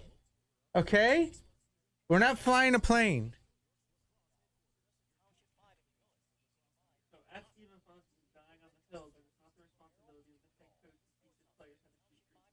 It's not. Or am I bugging out, or would a better head coach be better than Joe? If you can't shoot free throws by your freshman year in college, you suck. Yeah, that's. Where was that comment? No, someone retweeted what we put. Okay. Or, Why are you defending Red? They didn't retweet it. They actually just tweeted that. I guess they're listening. Madden. Yeah, Madden. If you're listening, I will. Yes, I will die on this hill. If you can't shoot, I wish you would die on a hill. If you can't shoot free throws by this level, that's on you. It's like you get to ninth grade. I said this the other day. You get to ninth grade and you don't know how to read. That's not the ninth grade teacher's fault. That's the kindergarten, first and second grade teacher's fault. Pat Riley, horrible head coach. Shaquille O'Neal couldn't shoot. Yeah, it's on the player. Also was Phil Jackson. Horrible head coach. That's right, yeah. Horrible head coach. Neither one of them. Well, we're going to go to line 2 first. That's Kyle on the hill. I mean, yeah, why would it show up? I worked with Kyle yesterday. A lot of woos yesterday. Yeah, it was woo happy. It was a woo heavy show. A lot of woos. If there was a hill you wanted to die on, Steve, what hill would it be? The reservoir in Westvale. Oh, sledding? I was thinking more of I will die on the hill. Like an actual hill? Or no, like what's the one argument that I have that I would freaking die on. I have to think about that. That'd be a good tournament. It's almost like conspiracy theories. I would die on the hill of we should be able to challenge more things in sports than we can. I will die on the hill that the screener should not scroll by itself. Orange Pride, that's not very nice. Top 60, the 64 hills to die on. My life. Phone lines are lighting up today. Let's go to Kyle in Syracuse. Kyle, what's up? Are you there? Yeah, we got you. Kyle, what's up? Hey, not much, Paulie. Steve, how you doing? Good. Listen, I just wanted to get on and correct something I said at the men's lacrosse game last night on air. The women today are playing at Albany at 3 o'clock, not at home. That's all. Okay. Thank you. I never get tired of being wrong. All right, Kyle. It's part of this business, Thanks Kyle. for calling. I'm wrong all the time. I just never admit I'm wrong. Talk to you later. All right. Thanks for checking in. Kyle Federley. Kyle just community noted himself. Yeah. I much respect. Yeah. I appreciate that. Yes. Jeff and Oswego's up And next. the women basketball team plays at 6 o'clock tonight. They do. Against UConn. They do. Trying to shock the world. Mario Sacco from News Channel 9 is there. We will have full coverage on News Channel 9, 4, 5, 6, and 11 tonight. He at least gets away from you. Jeff, what's going on? Hey, guys. Hey, thanks for helping us get through the afternoons up here in Oswego. Anything for you. Couple points, quick points, and maybe you guys can help me out a little bit here on this. NIL transparency, okay? We've been in Jerry's camp up here in Oswego for a while. There's a bunch of us here that work together. Well, so we feel like our candidate has just been elected. You know, it's just we're just elated up here. In any event, talking about doing more with less. Okay, we googled the NIL budget for Siena, and the best we could come up with was between $500,000 and $650,000. Okay, and they obviously only lost to Duke by 6. We had between a $7 and $8 million NIL budget, and we lost to Duke by 36. If I'm right, can you guys help me out with Siena's NIL budget and tell me a little bit more about how you guys think Jerry's the right man for the job? Yeah, I read $650K. That's about right, and that's about what a school at that level should have, right? Yeah, which again for that conference, that's they had quality resources for that level. Let's put it that way. And they went out, they put together a competitive roster. But to your point, Jeff, you got to go out and you got to coach them.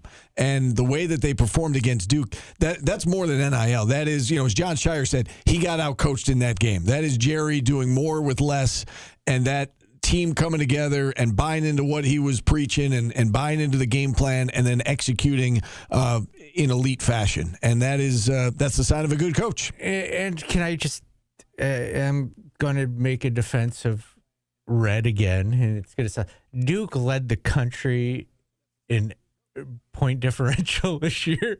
So, Jerry Duke did that to a lot. It says more about Jerry than it does about what happened in the ACC, because Duke blew out a lot of teams. Yeah. It says more about Jerry. They blew out teams worse than from the ACC than they blew out Syracuse. It's just their average scoring margin was 18 is what they won by this year, and that includes all games. And their average margin in Cameron was something like 24 and a half or something like that. I don't have that number in front of me right now, but it was impressive. But yeah, they had a bunch of blowouts this year. Duke is the best team in the country right now for a reason. So yeah, I don't think that's an indictment about anybody in the ACC. I think it more so speaks to what Jerry did. I mean, I'm looking at Duke's schedule right now. They beat Louisville by 31. They beat Virginia by 26. So they had some. They beat NC State by 29. They had some major blowouts. Paul, what the hell do you want? They're that good.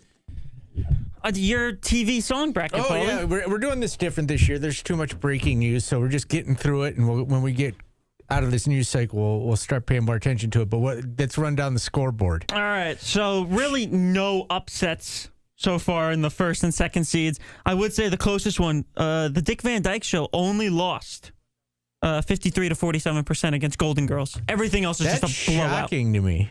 I don't even know the Dick Van Dyke theme song. I'd have no idea what it is. But yeah, everything else. It's before my time, so I'm guessing. Why don't you rattle off who advanced? You don't necessarily have to get into the numbers per se. I But would like the scores. No, just go ahead. Gonna say, well, how long do you have? Mr. Rogers took down Dragnet. Fresh Prince of Bel-Air killed Carmen Sandiego. Twilight Zone took down Have Gun Will Travel. Am I getting that right? Yes. Have Gun Will Travel. That's exactly the face I had too. They sang it in Stand By Me. That's why I know it. Like I said, Golden Girls took down the Dick Van Dyke Show. The Jeffersons took down Law and Order. Sanford and Son beat the Drew Carey Show. Brady Bunch beat I Dream of Jeannie. And Cheers demolished Give Me a Break. Cheers might win it.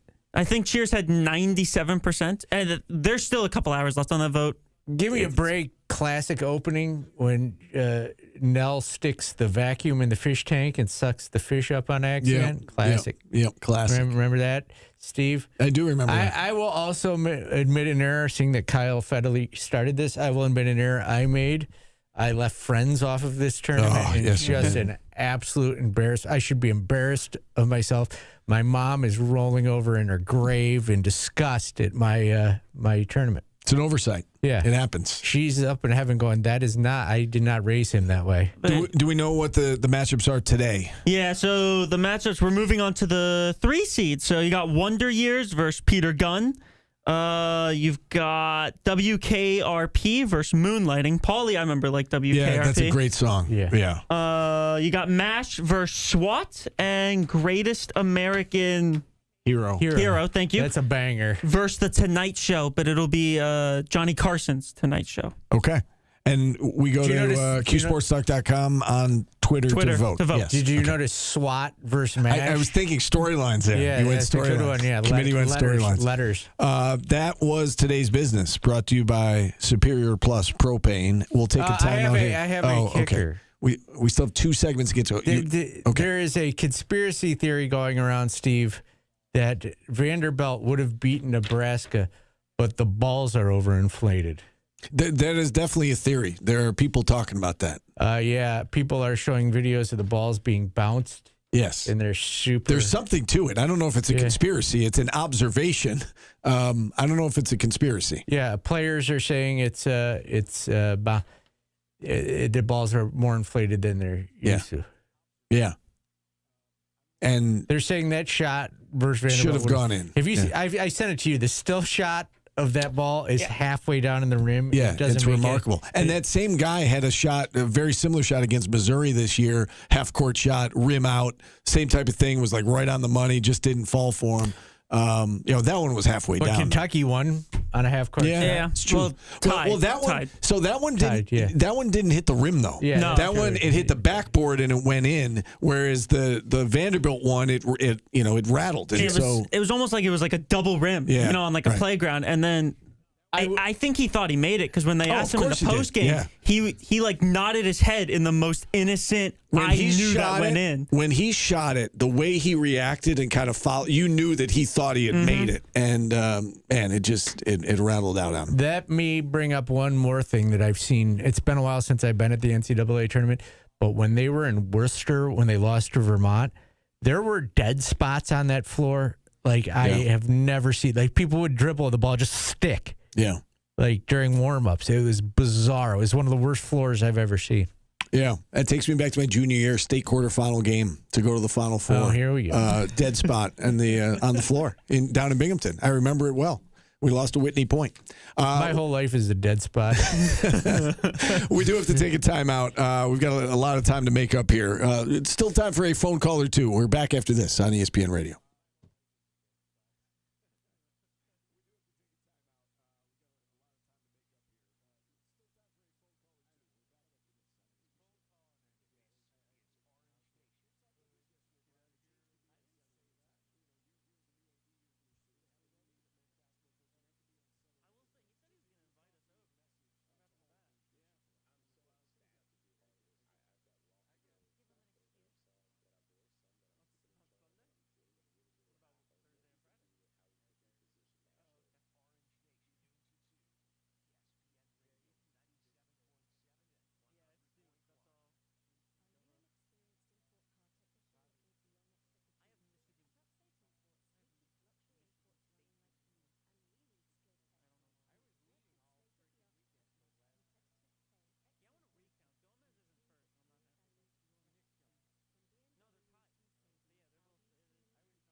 I'm busy. It's okay. You got to get the goddamn. I repeat everything you just said there, Steve. All right, so I said 315-619-FAN. Yes, I'm tired. And I'm ready for us to get on the other side of all this breaking news. Jen, about the breakfast, I said I was not I don't have an invite to that, but I will certainly look into it now. Hearing that Fran is involved. When's the date? Because I think you said it was in early April. I'm going to be out of town that week, but I'm not sure that day I'm going to be out of town.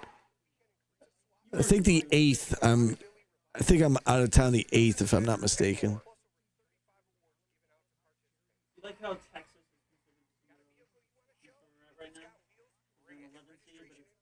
Yeah. Yeah, they have the most money more money than God. Oh, it is April 8th, Jen? Okay. I don't think I'm here, but I do appreciate you thinking of me. I don't get the invite? Thanks. If I can make it, I will.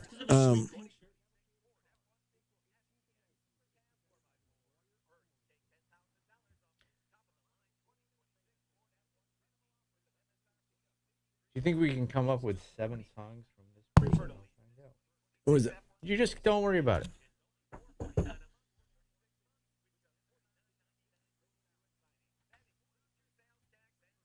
Oh, he's trying to cheat. Why am I cheating? It's like him putting up like the folder in school in like 5th grade and someone trying to look. No. It wasn't as bad as I thought it was going to be today, Steve. This is a really calm show. Yeah. I think people have just accepted. We've kept like 150 viewers on Twitch and more on YouTube. People like the calm. I do think it's remarkable that with what Jerry's been able to do in 2 weeks is like he took a fan base that was divided and he has, for the most part, A great unifier. brought everybody closer together. Red unified everybody against him. Yeah. There was 2 weeks ago where people hated them, and now it's like, all right. Do you think? I forgot what I was just going to ask. I think I'm getting old and tired. Good. I had a call in today. I got too much work to do.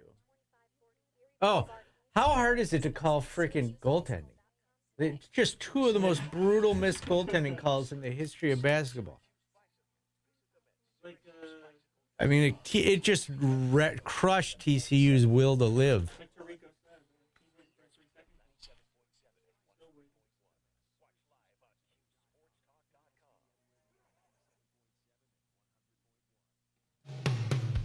A song probably not that good. Living and Living Well. Do you know why you can't go off of streams when you come to those? Because people multi-stream. Like you probably sit and just put a song on and repeat. No, I don't do that. I am disappointed with the songs you picked, if we're being honest. You don't know this one either? I've heard this song before, but again, not his best. Okay. Oceanfront Property, The Chair, I wish by I Morning. could give you The Chair. Oh, The Chair. One of my favorites. Can you turn Paul's mic on, please? What's your favorite song about furniture? The Chair. It's actually a good song. It tells a story. I like songs that tell a story. Can you name a song with table in the title? That would be difficult. I don't know if I could do that. I don't know. Not off the top of my head. We're already running late. Can WWE pay-per-view, tables, ladders, and chairs. What about couch? Can you name a song with couch in it? I got nothing off the top of my head. Okay. So that's one of the better songs with a piece of furniture in it. Britney Spears, the Bee Gees. This is a good list. Prince, Madonna, A Tribe Called Quest, De La Soul, Nena, De La Soul, A Tribe Called Quest, Madonna, Prince, Bee Gees, Britney Spears, Paul. See, I've never heard of them, but De La Soul just sounds like good vibes. It means from the soul. Yeah, De La Soul is awesome, and any other day I would pick De La Soul, but you always say top 5. Tribe Called Quest is top 5 for me. Oh, you really like it? I love Tribe Called Quest. Okay, De La Soul tomorrow. De La Soul it is. All right, I see how it is. We should mention, I know we mentioned a little bit earlier, Mario's texting me about the women's game. women play tonight, 6 o'clock against UConn. The spread opened at like 36.5. Yeah. I mean, this UConn team is legit. They're undefeated. It's virtually, it's borderline unfair that Syracuse keeps getting sent there to stores in the NCAA tournament. But here they are, second round game against UConn, 6 o'clock tonight. Mario's there in Connecticut for us. He'll have coverage 4, 5, 6 o'clock, 11 o'clock. So tune into News Channel 9 for all that. What's your favorite De La Soul song? And I'll play that tomorrow. I mean, I do love. I know it's like you're gonna say sheep, but I love Me, Myself, and I. Like I know you sheep. Yeah, I'm gonna go with Potholes in My Lawn. That's my favorite song. I do like about that song. potholes. Yeah, I like that song too. I have no idea. You seem like you would like BK Biddies in the Lounge, so I'll play that for you. All right. You're gonna enjoy De La All they Soul. do is beg It just and sounds they good. scrounge. Yeah, they are. They're chill. All right. If we any gotta news go. breaks, Tim will be on tonight. There you go. To talk about that 5 to 5:40 leading into the women's game. Yes. And then if it breaks during the game, I'm sure he can update us then also. Okay. We got to run, everybody. Thanks for listening. Thanks for watching. For Paul, for Paulie, I'm Steve. We'll talk to you again tomorrow, everybody.